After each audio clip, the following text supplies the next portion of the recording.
Hello and welcome to the Avrum Rosensweig Show. Welcome to one of the internet's best podcasts, where we dive deep into the lives of the extraordinary and fascinating people who leave an indelible mark on our world. Join us as we explore their captivating stories, remarkable achievements, and unique perspectives that shape history and inspire generations. Get ready to embark on a journey through the lives of inspiring people unlike any other.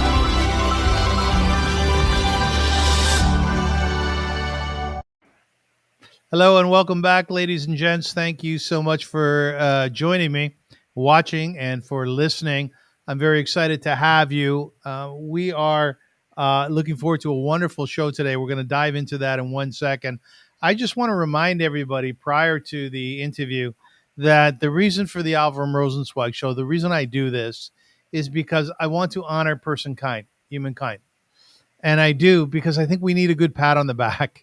I think there's a lot of stuff going on out there right now, which is very negative and very hard on both children and adults.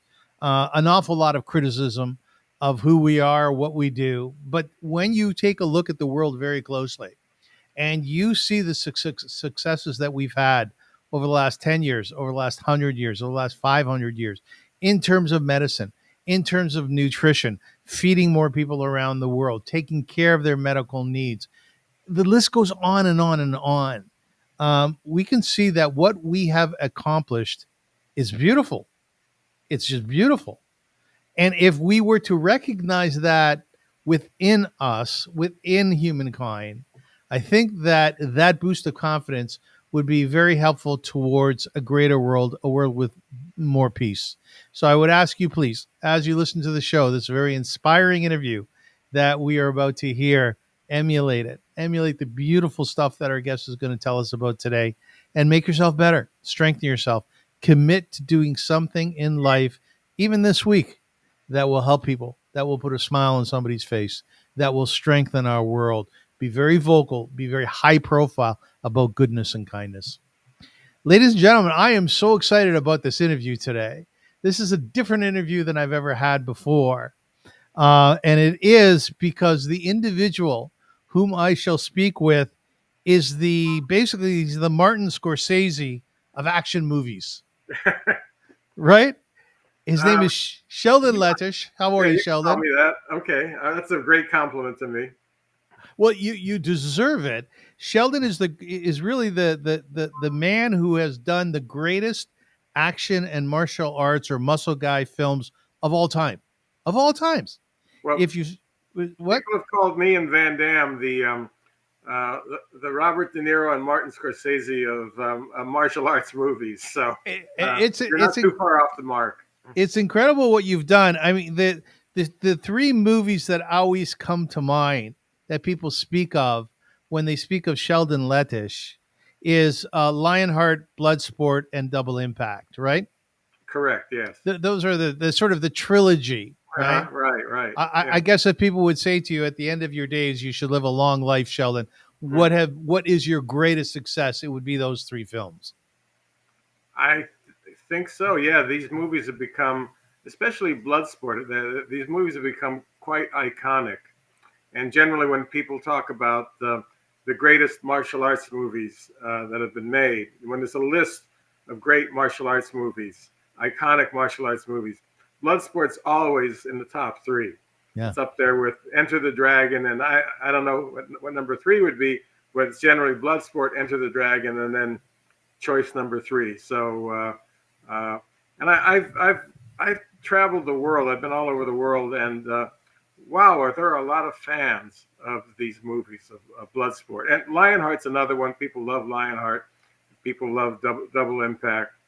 And I have run into people. I've run into a lot of people who said Bloodsport is what started on my journey into martial arts. I saw that movie and I went and signed up for karate lessons or jujitsu or whatever. And that movie changed my life, and it sent me on this trajectory towards studying the martial arts. And literally hundreds of people have told me that online and in person. So I guess I've had an effect in many ways on, and we kind of started a whole genre with Bloodsport, because Bloodsport was not similar to Enter the Dragon in hardly any way. Yeah. Enter the Dragon was basically about a cop. Bruce Lee is this cop. He's infiltrating this island where this guy has this drug lord has a martial arts tournament once a year, and Bruce Lee goes there as a contestant just to infiltrate the island and to bust this guy. Bloodsport is totally about the tournament. It's a tournament movie. And there were no real tournament movies prior to Bloodsport. Now, there have been many of them since then. Blood Fist and Blood Match and a lot of different ones. But we kind of got the ball rolling on that. And then Van Damme and I got the ball rolling on these movies about illegal underground fight tournaments. Yeah. That with Lionheart. And there have been numerous, there have been complete rip-offs of Lionheart. There was a movie called Fighting with Channing Tatum a few years back. And he even had a trainer who was a black guy. And it was like Lionheart, almost beat for beat. And then Michael Jai White made a movie called Blood and Bone. It was Lionheart, beat for beat. Now, I'm about to do another movie that's part of this genre. I'm about to do a movie in Ohio, which is called Mouthful of Knuckles. Mouthful of Knuckles. Yeah, Mouthful of Knuckles. Okay, and it's pretty much within that same genre, a genre that Jean-Claude and I started a number of years ago. So let me ask you something, Sheldon. You're a kid from New York. You moved to California. Your parents were Holocaust survivors, Max and Sonia. Is this a job for a Jewish kid? How did you fall into this? Well, ironically, I met another Jewish kid years ago named Frank Dukes, whose parents were also Holocaust survivors and who's also in the Marine Corps. Yes. He didn't go to Vietnam or anything. He was in the Marine Corps for just a short while, Marine Corps Reserves. But he's the one that was coming up with all these stories about this kumite, about this martial arts contest, and making claim. And he's got a wild imagination. You ever hear of a movie called The Secret Life of Walter Mitty? Yeah, it's a great movie. It's a great movie. Danny Kaye was in it, and it's based on a Fabulous. Short story called the same thing, Secret Life of Walter Mitty. Walter Mitty is this guy who makes up all these fantastical stories about himself and convinces people that he really did all this stuff. And Frank Dukes was exactly the same. He had a few karate lessons when he was in college and just blew this up to him being this martial arts champion who was trained from the time he was a teenager, taken to Japan, given private lessons, and then he wins this contest with all the greatest fighters in the world. He's the guy who's the ultimate champion. Well, this sounded like a cool story to me. Yeah. And when he told me that the nickname for it, because it was no holds barred, so there was blood all over the mat, so the nickname was Bloodsport. I heard that word, Bloodsport, and I thought, wow, this is a great title for a movie. In fact, Frank, all these stories you're telling me about the kumite, that's a cool idea for a movie too. And eventually I ran into a producer named Mark DeSalle who wanted to revive the martial arts genre. He noticed there hadn't been any martial arts movies for a few years, and he had an idea for a movie called Kickboxer. So he pitched Kickboxer to me. And I listened to that, and I told him, Mark, I've got what I think is a better idea. It's called Bloodsport. So his eyes lit up when he heard that title. So I introduced Mark to Frank Dukes, and Frank gave him the whole spiel about, hey, I'm the real deal. I was really there. I was trained as a ninja. All right. So anyway, it was a good sounding story, and we went with it. Mark hired me to write the screenplay, and we got the project set up at Cannon Films. And Cannon, as you know, was run by what we used to call the bad news Jews. These two Israeli cousins, Menachem Golan and Yoram Globus, that's had right. this company called Cannon, and they were making a lot of money making martial arts and ninja movies at the time. They were making movies with Chuck Norris and making movies with Michael Dudikoff. And so they were always on the hunt for another martial arts title that they could integrate into their company. So Mark ended up coming to them with Bloodsport. They went for it. And then we didn't have a star because it was we needed somebody to play Frank Dukes, and the stars were just aligned where Menachem ran into Jean-Claude Van Damme, or Jean-Claude actually accosted him on the street, and Jean-Claude ended up being cast in the movie, and the rest is history for Jean-Claude. He became he didn't become a huge star based on Bloodsport, but Bloodsport led to other movies. It led to Lionheart, and Lionheart actually got picked up by Universal Studios. So Jean-Claude moved from Cannon and Kings Road Productions to a big studio, to Universal, and that's what really elevated him. That's when he became a bona fide movie star for a number of years. So that's just the short. That's just the short story about how Bloodsport came to be. But you asked me about the. Is this a career path for Jewish kids from New York? Yes. Yeah. Yes. And Frank Dukes was a Jewish kid from the San Fernando Valley, Yeah. whose parents, I believe his father was from Austria and his mother was from Hungary, and they also fled Europe and moved to Canada first. In fact, I believe Frank was born in Toronto, and then they ended up moving to the San Fernando Valley. So Frank is pretty much my conduit into getting involved with these kinds of movies, because I didn't know Jean-Claude beforehand. I only met him after he was cast in Bloodsport. And Frank, like I said, he flirted with the Marine Corps for a short while. He was a reservist.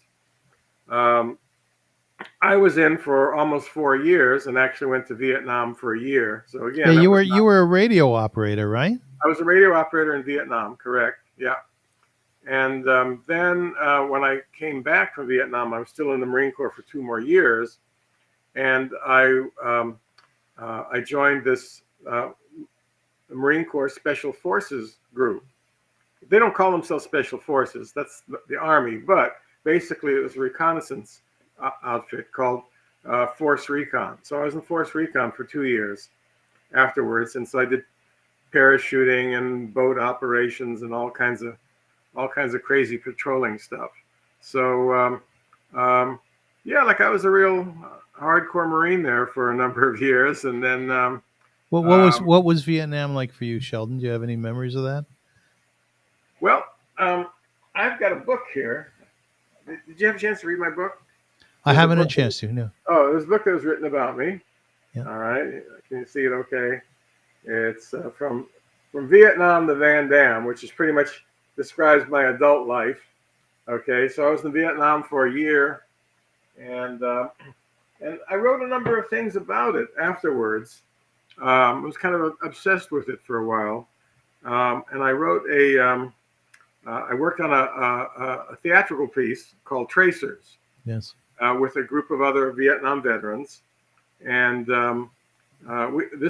we ended up playing in New York City at the Public Theater, in London at the Royal Court Theater. It was performed all over the world. So this is totally about Vietnam veterans. And then I wrote a Vietnam screenplay called Firebase. And that got me a lot of mileage in the film business. It was basically about Vietnam, about a small group of Americans on a hilltop. They get attacked by huge numbers of North Vietnamese. And that was a script that was read by many high-profile people in the film industry, and that really helped me get a lot of jobs as a screenwriter. That's what led to me writing. So I co-wrote Rambo 3 with Sylvester Stallone. Yeah, you said a few times in the interviews that I heard that you were very respectful of Sly Stallone for Yes, choosing you absolutely. as a co-writer because you knew the real deal, right? You knew what was fighting was like in Vietnam. Yeah, and I was respectful of his choice because he actually chose somebody. First of all, he liked my screenplay, he liked the writing, Yeah. but he chose somebody who was actually a Vietnam veteran to co-write this Rambo screenplay with him. So Stallone's a highly intelligent person.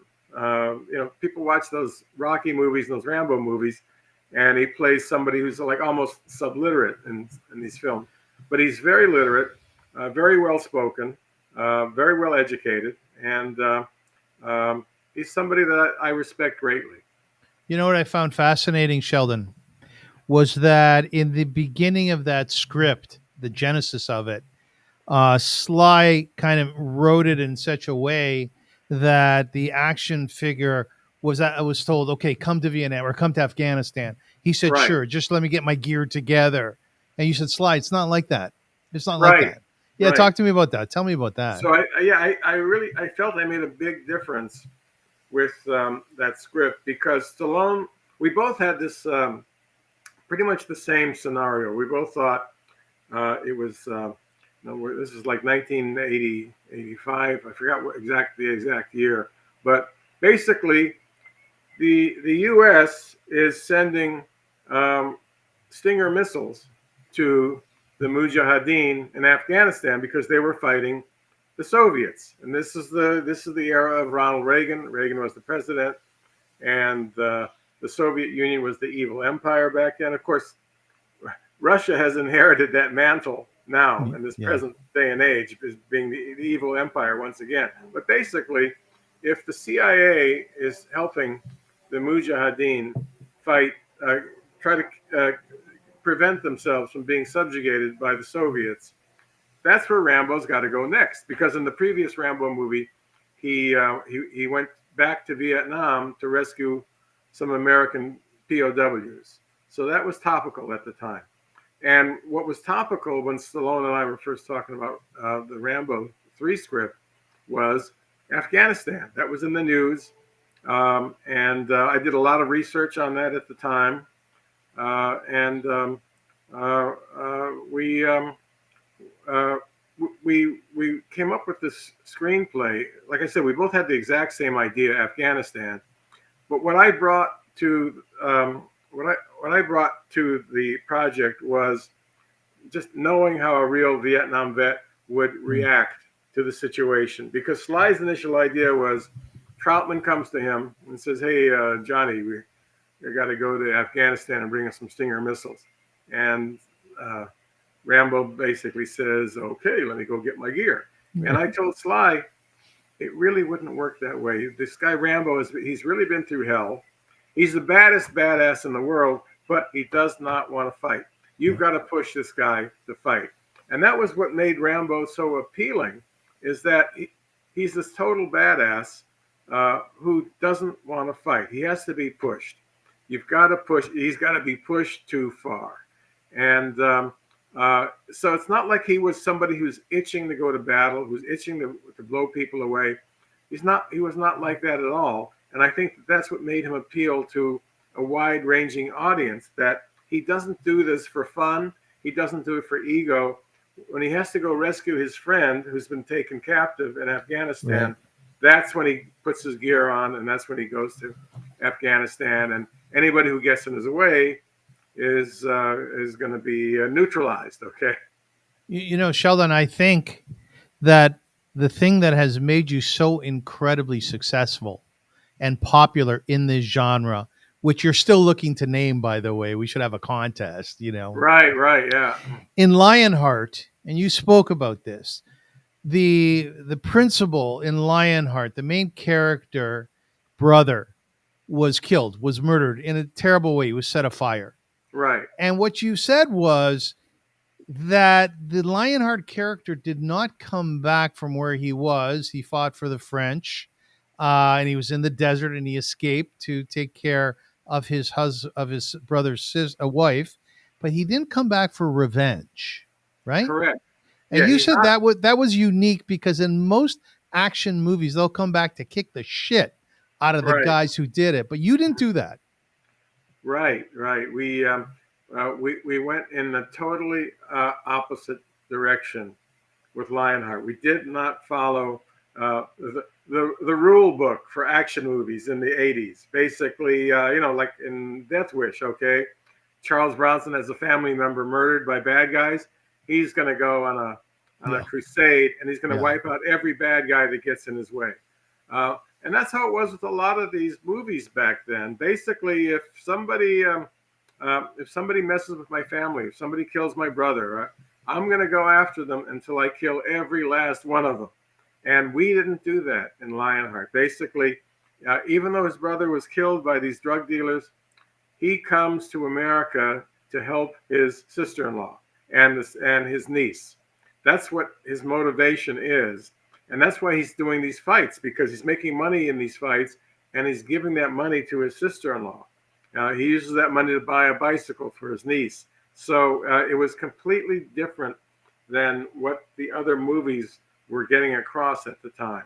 Now, the next movie I did with Jean-Claude, we decided, okay, let's go for it. Let's go for a typical 80s action revenge movie. And that was with Double Impact, where the parents are killed by these triad guys in Hong Kong. Yep.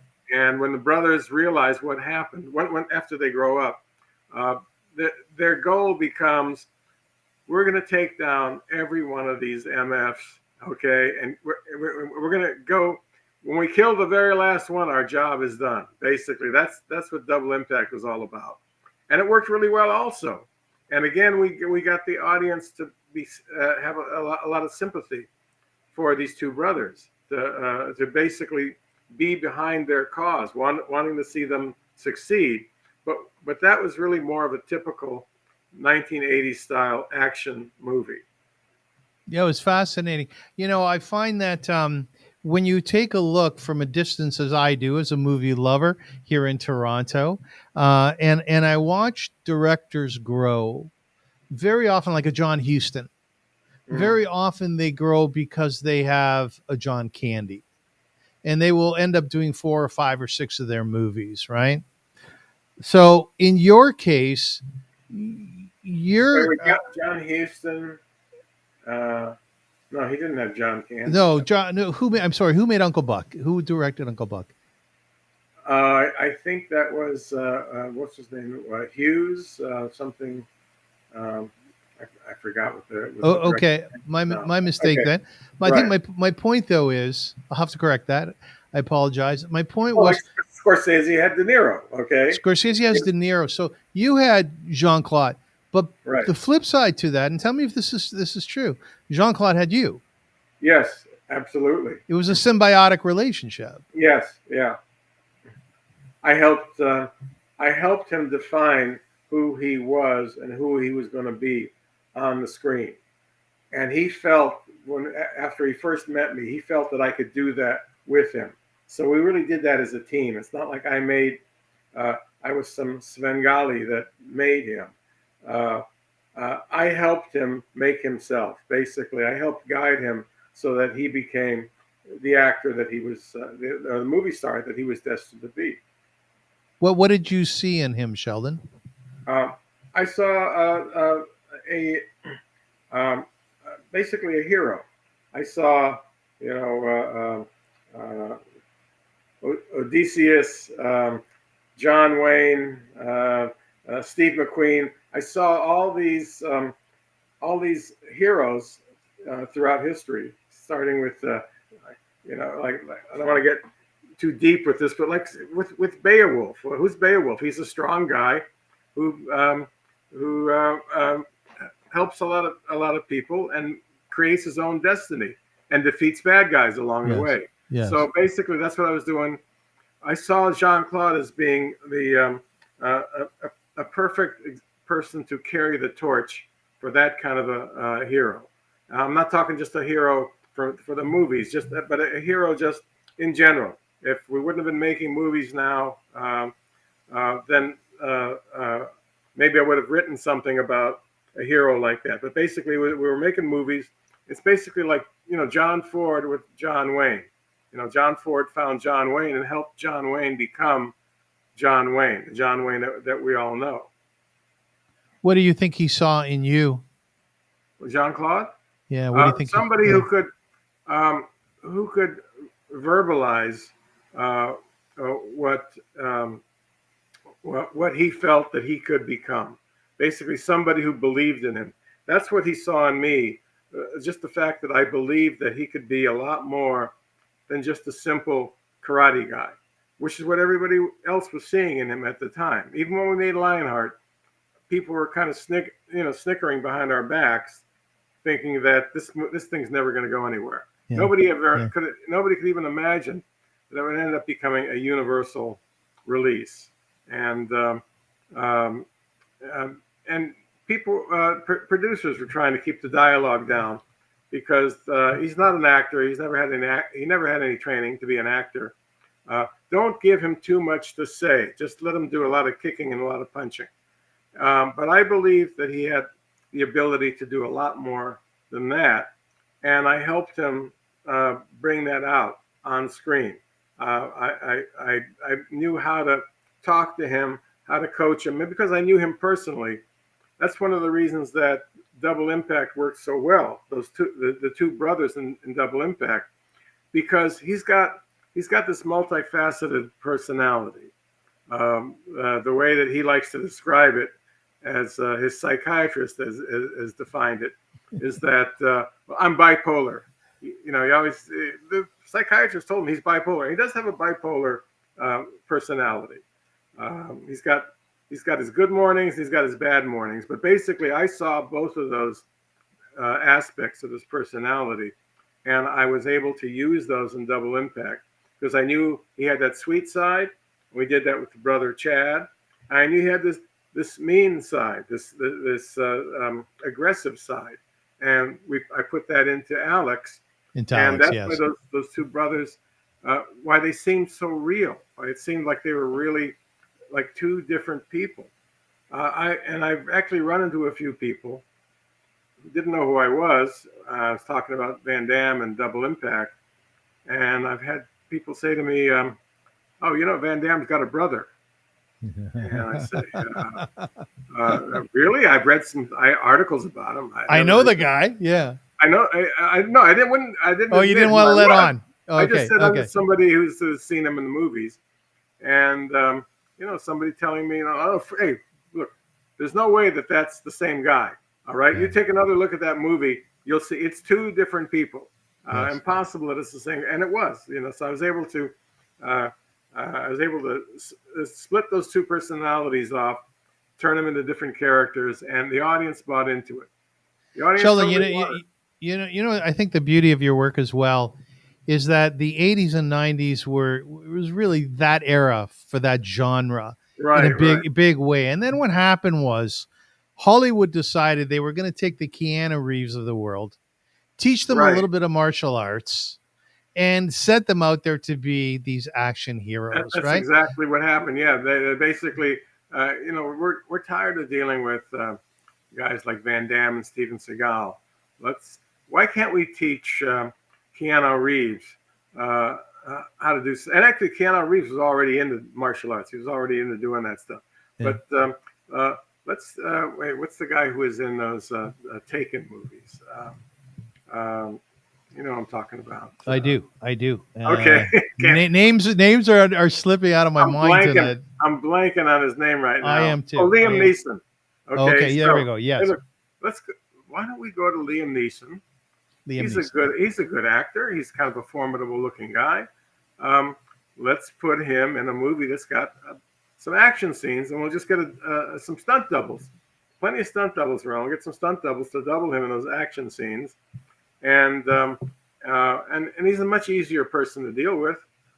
So let's make an action movie. Let's put Liam Neeson in it. And there's a number of other actors that did the same thing. And like Stallone and Schwarzenegger were doing the action movies, and they became very big, very expensive. So at the time, hey, Keanu Reeves is not all that expensive. And he's a good actor. He's easy to get along with. Let's put him in this movie called Speed. Yeah. They actually 20th Century Fox actually came to me with Speed before anybody was cast in it. And they talked to me about possibly directing it.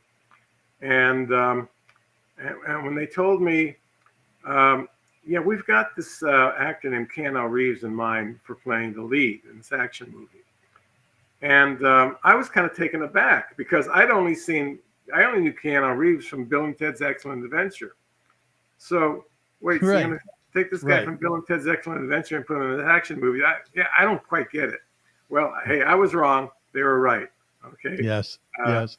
and they were correct about, well, like Matt Damon. All right, Matt Damon, a good actor. He was in Good Will Hunting, terrific movie. And basically, this is somebody who, I'm not sure if he's ever been nominated for an Oscar, but this is somebody who's basically does Oscar caliber acting. Now, has he ever done any action? Well, we'll teach him. And the stuff that he can't do, we get stunt doubles to do that. And then they moved in from there. They went to superhero movies. Okay, now superhero movies are much easier. It's much easier to fake it because A mask. they're wearing masks. Yeah. All right, so basically, Like Iron yeah, Man. Like Iron Man. like Iron Man. Yeah, he's Yeah. got a mask on. He's got his face covered. So the action stuff, we use stunt people, and the acting. Well, got if you got Robert Downey Jr. to do the acting, and they got a lot of big actors to be in these movies to surround the superheroes with, or to even play the superheroes. But then when it came to doing the action stuff, you didn't need to see the actor actually doing the stuff. See, that was something we needed for Bloodsport. When the guys at Canon, when we first had Bloodsport there, and we didn't have a star to play the lead role, so they suggested Chuck Norris. Well, Chuck can really do the martial arts for sure, but Chuck was, I think he was in his 50s or 60s at the Yeah, time. he was Probably older. Yeah. 50s. Yeah. So he was too old. That character was supposed to be in his 20s. So, well, what about Michael Dudikoff? That's the star of all their ninja movies. They had this guy, Michael Dudikoff. Well, Michael Dudikoff, he looked good. He could act. But as far as doing the martial arts, he didn't have to do any of that stuff because the ninja would be wearing a mask, and they had Sho Kosugi to do that stuff, and they had another guy named Steve Lambert stood in for Michael Dudikoff many times. So we were very fortunate to find Van Damme because not only did he look good, he had a great body, but he could actually do the stuff on camera. He could have his shirt off, and he could actually do the jumps. And we didn't use cables at the time. There was no cables. There was no CGI. We weren't faking any of it. Van Damme. No trampolines. No trampolines. He could actually do this stuff. So it was really we were kind of blessed that we found him, and actually he was kind of blessed that we found him also because Both we ways. ended up putting him in the perfect movie to showcase his abilities. And then from there we went into Double Impact, and he did a bunch of movies like Kickboxer. You guys really maximized him too. I mean, We did. Jean-Claude Van Damme is beautiful. He's a beautiful man. He's Right. gorgeous. And what happened was he started to get this trademark in your films and other ones that he did where he would show himself butt naked from the back. Right? That was the first time we did that was on Lionheart. We had this scene when he's in the apartment of the character Cynthia, who's running the fights, and he's getting out of the shower and he's got a bathrobe on. And he says to me, "Hey, what if I drop the bathrobe?" And I said, "Well, you know what? That's not a bad idea. But look, we've already shot it with the bathrobe. Let's do one with the bathrobe dropping. And what the hell? We'll make up our minds in the editing room." So we did that, and from then on, that became a trademark of his. He'd show his ass in almost every movie that he did during that particular period of time. And the women loved it, and a lot of men loved it too. And the gay men were crazy about Van Damme at the time also. So he had a large following there for many, many years. You know what I find? You know what I find so compelling about your life, Sheldon, is that you've hung around with some pretty elite actors. And to me, anyone whom I meet who is elite, I don't care what area of the world it is or of their career, I'm always fascinated by how they rose to the top, how they worked so hard. Like as an example, Forrest Whitaker, right? Who He was was in in, Bloodsport? yeah, that was one of his first films, wasn't it? Correct. Yes, absolutely. And I think Joaquin Phoenix was also you directed his first film. Joaquin Phoenix was in my movie Ruskies. He was, I think he was maybe like 12 or 13 at the time, something like that. And he went by the name Leaf Phoenix. Did he? Yeah, yeah. Well, the parents were hippies that gave their kids all these strange names. They had like a River. They had a River River Phoenix. Phoenix, and then the sister was Summer Phoenix. Summer So Phoenix. he was Leaf Phoenix, You and yeah, also that was his you also first you starring also role. you also had in one of your films Charlton Heston. Yes, The Order. What in the order? What was he like, Sheldon? Charlton Heston was just great. He was anything you could ask for, he would give you. He Let's give you an example. We had our first rehearsal. I like to rehearse the actors on the Saturday before we start shooting. All the stuff that we're going to do the following week, we rehearse the dialogue, and then we rehearse the action. So I had this rehearsal scheduled at our hotel, and Heston comes in. You would think that this was his very first movie, Yeah. and that he was trying to impress the director. Basically, he had like a tie, a suit on. He had his script, which was in a binder. He had put it in the binder. Every one of his lines was highlighted with a yellow marker. He was totally ready to go. And this is a man who'd been in the business for, I don't know, I think like 40 years. This is Ben-Hur. This is Moses in the Ten Yeah, Commandments. Ben-Hur. That's right. And he came in like it was his very first movie, and he wanted to impress the director so that he would, he'd have a good relationship with the director. And he really went out of his way to be as accommodating as he could be with me. So I was very much appreciated Chuck Heston, and loved working with him, and certainly would have loved to do something with him again. But I think he was already in his 80s at the time that we did that. Were you saddened when he died? Yeah, absolutely. Yeah. Right, because I wouldn't say that I idolized him, but I admired him as an actor. Like were you starstruck at all? Starstruck? Oh, by Heston? But let's say by Heston or others. Yeah. Well, one of the few, and look, I've met Schwarzenegger, Stallone. I actually worked with Stallone. One of the few times that I was actually starstruck, there was this nightclub in Los Angeles, in West Hollywood, called Tramp, that very few people knew about. It was basically, you had to be part of this elite group to even know about it. It was in the underground parking area of the Beverly Center, and if you didn't know about it, you wouldn't know how to find it. It was just like off in some weird dark part of this is the parking lot, underground parking in the Beverly Center.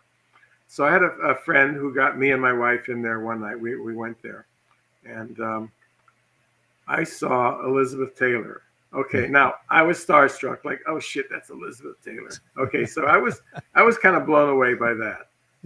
Not too many other celebrities have really rocked my boat, but Elizabeth Taylor was just such an icon from when I was a kid in the 50s and 60s. So what were her eyes like? What were her eyes like up close? I didn't get close enough to really see her eyes, but she really had a glow about her, and she was sitting at a table with a lot of other celebrities. I know Burt Bacharach was there at the table with her, so I recognized a few of these people. But yeah, Elizabeth Taylor, like, that was somebody who really blew me away. I didn't get a chance to talk to her or anything, but just saw her there, and I was starstruck.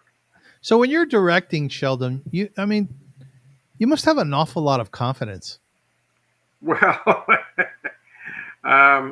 you know what you're doing. Yeah, but it's tough. It's tough. No matter how much confidence you have when you're directing a film, especially if it's your first or second film.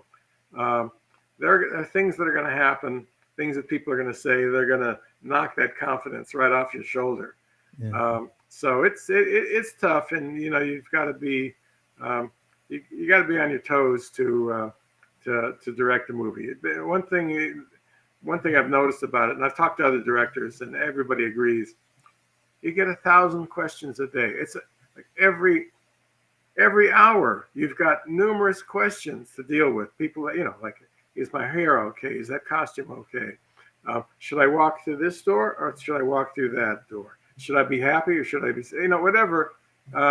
There's 1,000 questions every day, and you have to have an answer for them. That's part of your job. If you can't answer them, then people are going to lose confidence in you, and the actors are going to be lost. So basically, you have to steer the ship. Basically, you're the captain of the ship, and sometimes you run into bad weather or all kinds of other problems, and you have to figure out a way to deal with them. There's this view that we neophytes have of directors of there's the A director who will instruct the actor how to play out a particular scene, how to say a certain line. Then there's the B, another type of director who will say, listen, dig deeply. You know how to do it. You've cried before. You've been in love before. Bring that to the fore. What sort of director? Are you the A or the B? Well, actually, I'm neither one of those. I don't try to give too much backstory to the actors because it just confuses them. Basically, you're on the set. There's the camera. There's the crew. I have found that first of all, hopefully you've picked people who can act, and generally you can. Generally, as a casting director, and they'll the people that they bring you to choose from have already proven that they know how to act. If you get stuck with somebody who can't act at all, well, then you're in some deep shit. Okay. Yeah. What would you do? What would you do if they can't act? If they can't act, well, I don't know if I've really run into that situation. Okay. Basically, just do the best you can. Okay. You've got the lines. Okay, so that's the easy part. They've got their dialogue, and generally I'll end up saying there's 4 different directions that I'll give an actor. Louder. Okay. Give us your line. Be louder when you say your lines. Okay. Be more forceful. Or quieter. You're too loud. Okay. You're a bit too over the top. So quiet it down a bit.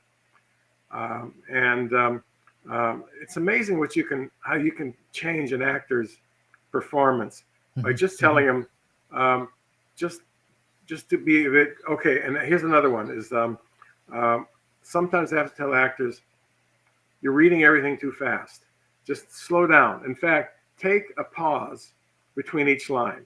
So just make sure you know each line, and then say the line with meaning, and take a pause before you say the next line. Otherwise, sometimes actors are nervous and they'll just run all the sentences together, and it doesn't come off as being realistic.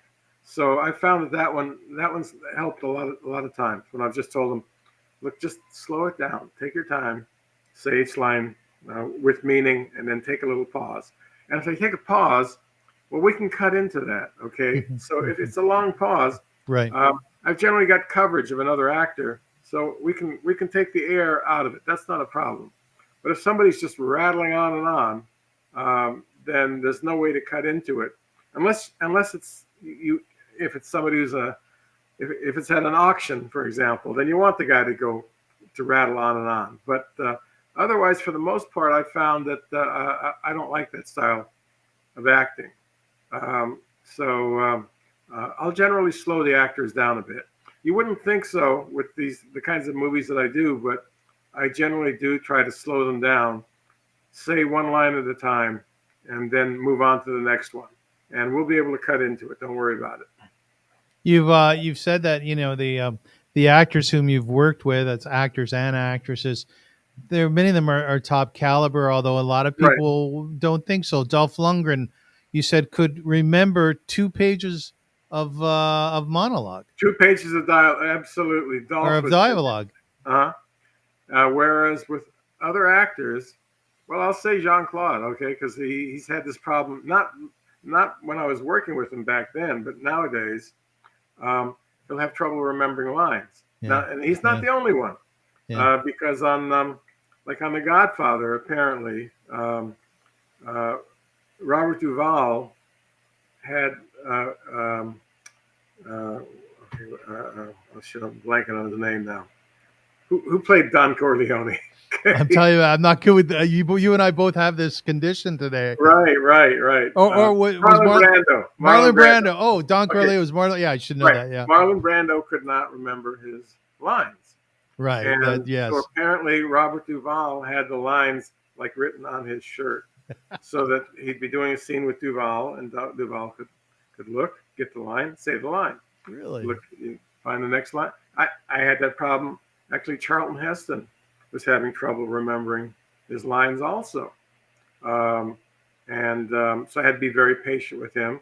And then Van Damme was having problems remembering his lines also. We worked on the order. So I had a driving scene, a scene where they're in a car, and unfortunately, we did the scene in a car that was actually being towed. It was driving along. So it was, and it was a small car. It was a Citroen. So they're crammed in this little Citroen, and neither one of them can remember their lines. So we had the pages taped to the dashboard, and so and I tell them, don't just be staring at the page. Look at the page, get your line, say your line. Then you can look back at the page again, and we'll be able to cut around this. But that was a really difficult scene to shoot, because here I've got two actors, two movie stars, okay, and they're blowing it. They're blowing their lines. So we got through it, and we fixed a lot of it in post production. We had them loop the lines if it was necessary. But that's when you really got a problem with an actor.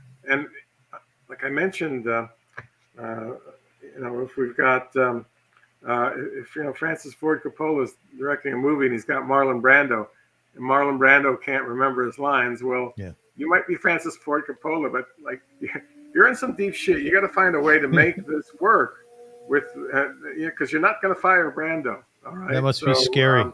Yeah.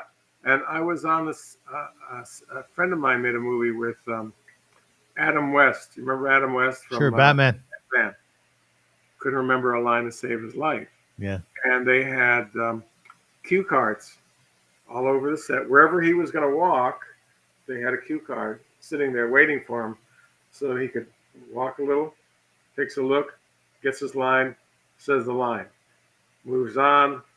Here's another cue card. Okay, says his line. And this is I was a witness to this, but this happens more frequently than you would want to think, that people can't remember their lines. I guess I guess one of his superpowers was not his memory. Right. But then let me ask you, because I know people want to know this about directors. When you watch your films today, I know there are certain films you'll watch. You've said there's certain films you just don't go back to. Right. You actually said that there are some films I just want to watch over and over and over again. Can you see any problems in continuity when you go over some of your classics? No, because we fixed those problems in editing already. If you're watching the movie, if it's on DVD or if it's on TV, if we had some continuity issues, we fixed those. You go back. Somebody's going to catch them. All right, somebody's going to catch that continuity error, and we'll cut around it if we have to.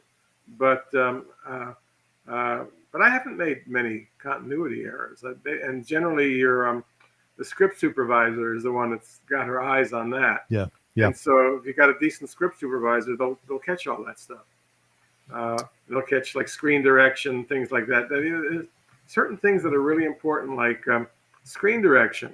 screen direction can really screw you up, because if I'm talking to you, um, and my eyes are looking left, and then you're talking to me and your eyes are also looking left, that's not going to match up. Okay, Right. that's the wrong screen direction. And generally, it's sometimes it turns into an argument between the director of photography, and the script supervisor as to where is the screen direction supposed to be, and the script supervisor is the one who will notice things like, um, well, when you smoked the cigarette, you had the cigarette in your left hand, and Mm-hmm. now in this take you had it in your right hand, so that's not going to match. Mm-hmm. So that's the person who's supposed to catch that stuff. Does the But shit hit the fan ever on when you're doing a film? Do you have to control that? um, yeah, the shit can hit the fan. Okay. Yeah. Yeah. um, Especially if you have two actors that decided that they don't like one another. Yeah. And generally, this might happen on day one, but generally it doesn't. Um, the female lead and the male lead, they'll be grating on one another's nerves. And that can turn into a big issue where people they don't want to be in the same scene with one another. Oh, yeah. Actually, I've read this about a few other movies. Oh yeah, I was just reading about a movie called The Missouri Breaks, which was Jack Nicholson and Marlon Brando. And apparently they despised one another after working together for a few days.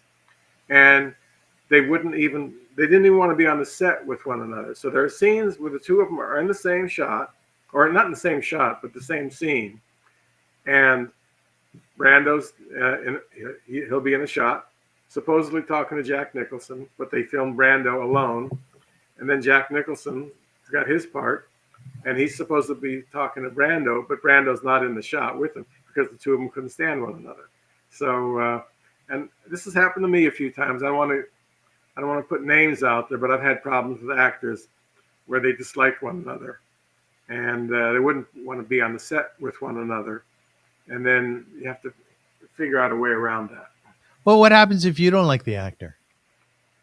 I'm the one. Well, actually, you know what? I'm not always the one that picks the actor either, because I've had producers have picked actors a number of times that I didn't like, but that's your actor. That's who you're working with. And I've found ways to accommodate them, to work with them. I don't think I've ever had any really major problem with any actor. There's one actress. If anything, the problems are generally with the females. Okay, here's the problem. All right, that we had. You know, in Double Impact, we've got this sex scene, this love scene, and the woman who played Danielle, we let her know ahead of time. You're supposed to be naked in this scene. Okay, we're going to see your boobs, and the casting director was really walking on eggshells about this one. He said, just have her sign a piece of paper that says she acknowledges that she's got to be topless in the scene. Okay, she signed the piece of paper. Get the storyboard artist to draw up the scene so she can see that she's going to be topless in the scene. Okay, great. Everything's all worked out. So on the day we're supposed to do the scene, she doesn't want to take her top off. Yeah. And that was a problem because we'd let her know ahead of time that Well, what did you do? What did you do? Well, the producer, Moshe Diamant, basically pulled her aside and told her, either you do the scene the way that it's scripted, or I'm sending you home. Even though we've already shot some of your scenes, it's okay. We're going to bring another actress out. Okay, we're going to totally replace you, and you're out of the movie. So you make up your mind right now whether or not you're going to do this. And so she did it. She and did. She was fine in the scene, that was always the favorite scene of a lot of adolescent boys back then. That topless scene. I can imagine. And she was. We had a screening of it someplace. And I didn't realize she was at the screening. This was like an early screening before the movie came out. and she came up to me just furious, got in my face like, "You told me that you weren't going to see my boobs in the scene." Well, no, I never told you that. In fact, we had storyboards, we had everything else, and she was just completely furious with me. But she lived with it. Sheldon, you've spoken very highly of your work in Israel, Right, right. to the extent that you took your wife Tony and your 3 kids with you on some shoots. What was it like to make a film in Israel? I had a great time working in Israel. Here's the one drawback, the one downfall. Um, those They are chatty people. They're chatty. They're always talking, and these crews made me crazy.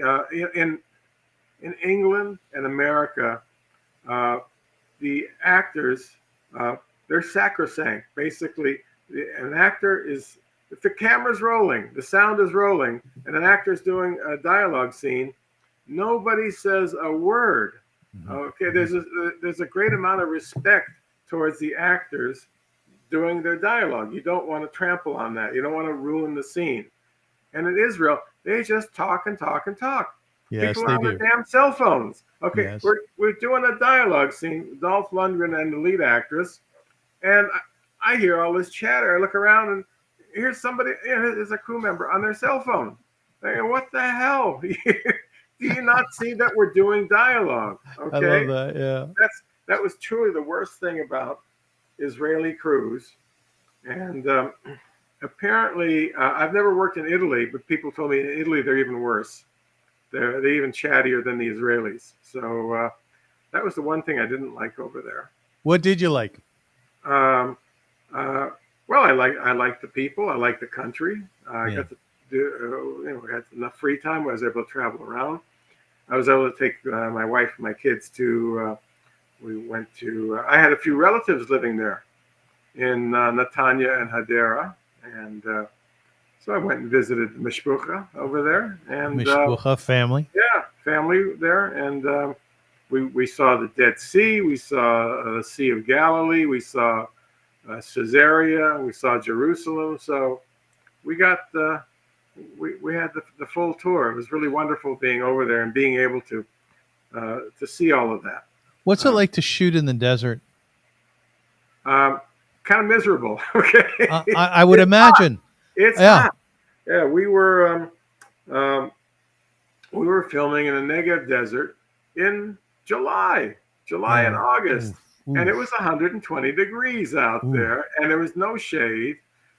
We have these C stands basically that we use them as reflectors. They reflect light on the actors, um, and so those cast a big shadow. So people were basically taking refuge under the C stands. But there's no, as I recall, we probably had a tent set up or something like that. But it's 120 degrees, and you've got to shoot and not make it look like the actors are schwitzing. Yeah. So and we had water girls.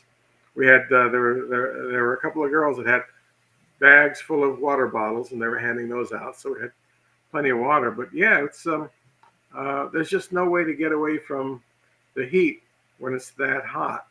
Um, and Yeah, I filmed in Mexico in the summer also, and we were in the jungle, and it was hot and humid, and that was quite miserable also. Plus, in Mexico in the jungle, we had bugs flying everywhere.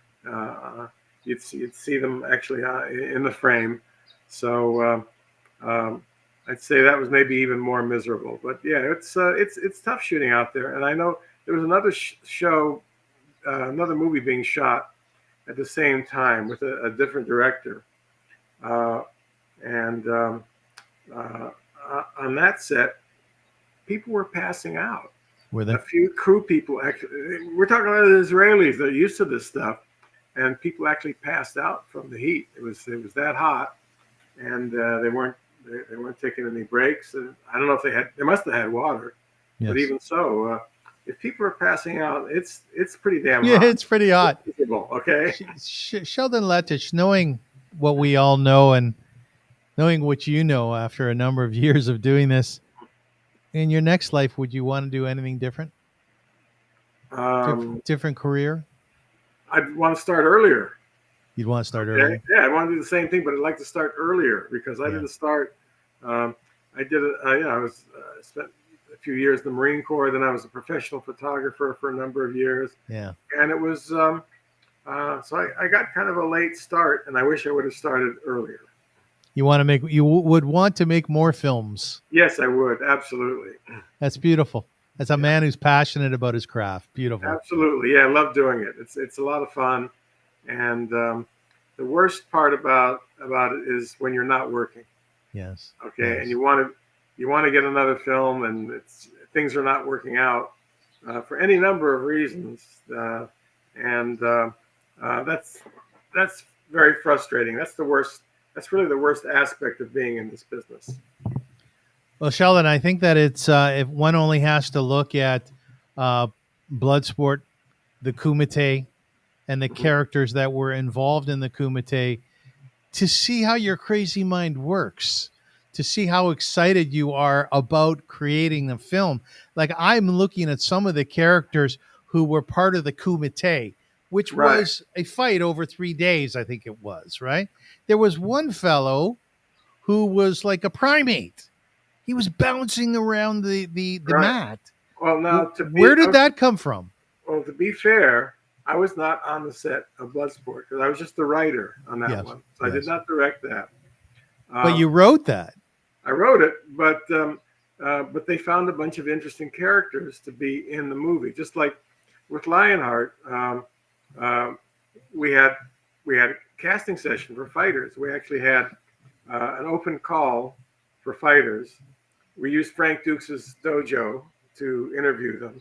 1,000 people. We had a sign-in sheet, so I know there was 1,000 because we had 1,000 names on there. Crazy. And yeah, we had all these people come in, and we picked some interesting fighters out of that group.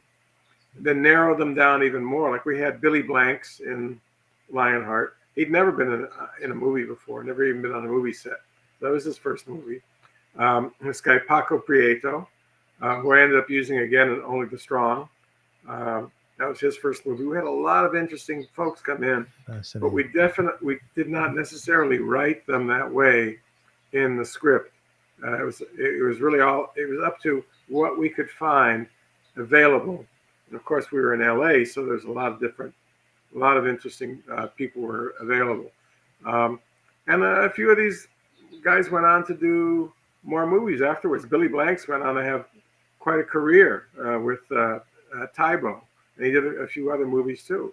So yeah, whatever we had in Bloodsport with those fighters, those were picked when they were in Hong Kong when they were casting. Mm-hmm. And actually, Frank Dukes was there when they were shooting, so he had a lot to do with finding those fighters too. He was one of the fight choreographers on Bloodsport, along with Jean-Claude and Jean-Claude's buddy from Belgium, Michel Kisi, who's also Mm-hmm. one of the fighters of Bloodsport. That was fascinating, those Yeah, characters. My point that I was making is that you have a fertile mind. You have a wonderful way of thinking. thank you. Whether you're directing or writing, you have brought so much entertainment to so many people. I'm guessing more men, more males than females. Would that be accurate? Your It demographic? depends on the movie. Females tend to gravitate towards Lionheart. Women love Lionheart Yeah. Okay. because basically he shows this really sweet, softer side of his Yes. personality, and he's got the little niece, he's trying to take care of, gets her a bike. So there was a lot of stuff in Lionheart that appealed in particular to the women. And then he's got this femme fatale who's hitting on him, the one who's running the fight circuit, Yeah. and he's rejecting her advances. And I think women like that also. The fact that Okay. he was helping the sister-in-law, not having sex with her, but just going out of his way to help his family, and rejecting these advances from this femme fatale. Uh, and also then he showed his ass in the movie for the first time. So Yeah, that women, didn't hurt. Yeah. no, it didn't hurt. And women tend to, out of all of Van Damme's movies, that seems to be the favorite. Sheldon, I want to thank you so much for doing this. I'm so grateful for your time. I really am. Oh, you're very welcome. Yeah, you were magnificent, and I have a lot of nachas. I have a lot of Jewish pride as a Jewish Oh, boy, one Jewish boy to another, in what you've accomplished. Because I know I've watched your films, and I just love them. I mean, I sit on the couch there. I got a bowl of popcorn, and I just can't wait for the next fight. all right. Well, I got another one coming up. Hopefully, we're shooting it in the fall. This one called Mouthful of Knuckles. Mm. And I found a new fighter for that one to be a new star, who I think is going to be. He's basically got all the qualities that he needs to be like the next Van Damme. Yeah. We'll see how it goes, and we're doing some repeats. We're using a few actors that I've worked with in other Wonderful. movies, Wonderful. like the guy who plays Joshua in Lionheart. Yes. I'm pretty sure we don't have the contract signed yet, but I've talked to him. He read the script. He liked the script, so I think he's going to be in it also. And if I have an actor that I like working with, I've repeated them a few times. Of course. Yeah, like Brian Thompson, I've used him in 4 movies, and Jeffrey Lewis, I used in a couple movies. Paco Prieto, I've used in a few movies. Good for you. Of course, Van Damme, I've made a few movies with him too. So, A few, eh? yeah, Ladies and gentlemen, you've been watching the Avrum Rosensweig show. My guest today is Sheldon Lettich. And Sheldon is, as we said before, like Scorsese has his De Niro. Sheldon has his Van Damme, and many more, and many more. He Many is more, yeah. probably the guru of the greatest action and martial arts muscle guy films ever made. Well, And I have worked with a number of them, like Stallone, Dolph Lundgren, I know. and Mark Dacascos, who's gone on. His first starring role was Only the Strong, which I directed, and I really fought to have him in that one. The producers were fighting me on that one, and I really fought to have him, and he's gone on to do some fantastic things. So, Sheldon, you realize you're the guy that many of us want to be. oh, really? Oh yeah, sure. Right. What a great job you have, for Right. sure. Well, it's great when I'm doing it. Like I said, the worst Yeah. part of the job is when you're looking for the next one. Of course. Okay, of and course. and it's not happening, and things are going awry, and financing falls through, and all that kind of stuff can happen. So that's when it's not fun. But when I'm actually on the set, then I'm kind of having a good time. Like with some of my worst experiences have been with these Israeli crews, as I mentioned. I certainly, like every day, a few times a day, I'd be shouting, "Check it, b'vakasha." Okay, and then finally, when that wasn't working, because they all knew English, I'd be reduced to just saying, "Will you shut the fuck up? We got actors up here basically giving lines of dialogue. Will you shut up?" So I love that. That was the worst part of working in It should be the worst. It should be the worst. Right, yeah. All right, ladies and gentlemen, thank you for watching. Take inspiration out of Sheldon's passion, because it's oozing out of him. And find your center, find your core, find the thing that you absolutely love. We will be back very soon to do another great show with another great guest who's highly inspiring. And we look forward to doing that again. Until then, take care. And thank you so much for watching and for listening. Take care. Thank you for having me.